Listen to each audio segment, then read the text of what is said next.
The Sea Organization is the equivalent to the Vatican or the highest levels of any other religion. The people who devote themselves full-time, 365 days a year, they sign a billion-year contract.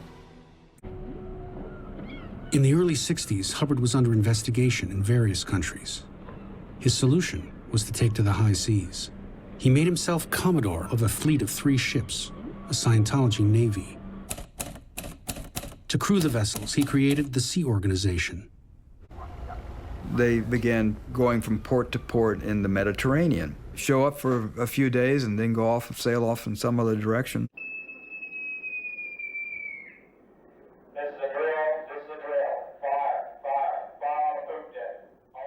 These are some of the faithful at fire drill, one of the few things we were able to film before they got angry.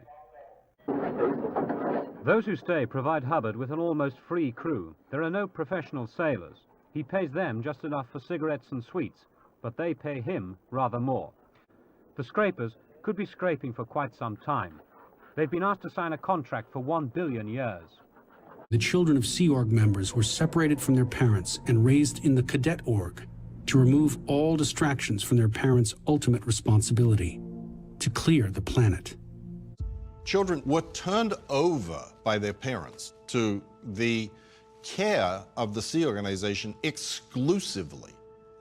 Back then, you could send someone as young as 12 or even younger. What were you thinking as children that you were doing? We're here to save the planet. We're helping people, making it a better world.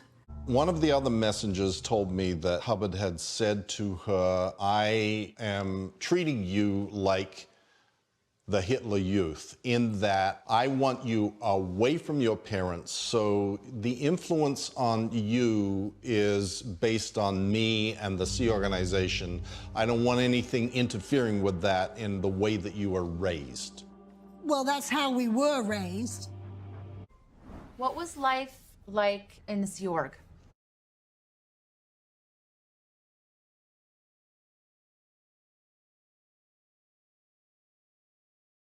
You wake up, you eat communally, you are to report to work, you might get a few minutes of an education, and then the rest is studying Scientology, and then you are put to work like any adult Sea Org member.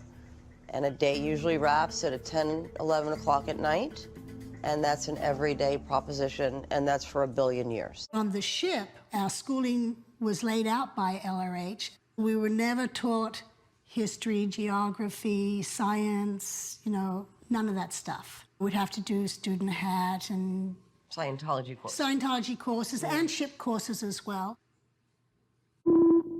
The Sea Org is not glamorous at all. Very early on, I would see various punishments or treatments of people getting into trouble, such as people having to do all-nighters or scrubbing toilets with toothbrushes.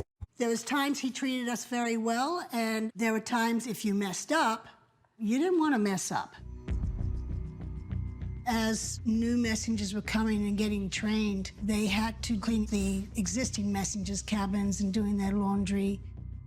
And if they messed up on that, Hubbard had actually issued orders that those people were supposed to be locked in closets.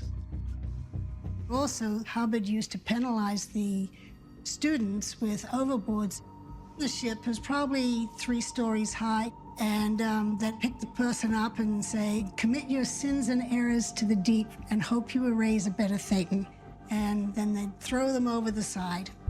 Physical and mental abuse is the norm. Small, petty things like punching someone are irrelevant in the overall scheme of things. It is seen as a sign of your dedication to accomplishing the aim of clearing the planet. That justifies all things being done in order to achieve that aim. There's this hype of you're so tough if you can make it, and many are called, few are chosen. L. Ron Hubbard created this idea that the toughest The most dedicated, the people that are going to get the job done, are the people that have risen to the top of Scientology. And those people in those positions are the ones who can and will endure the most hardship, the most inhumane treatment, and mete out the most hardship and the most inhumane treatment as a measure of their dedication to achieving the aims of Scientology. Not only all Sea Org members, but all Scientologists expect that Sea Org members are a crew of tough sons of bitches, which we are. We'll go further, farther, longer, harder than anybody else. That's why we're in the Sea Org. And people who can't cut it, they get out.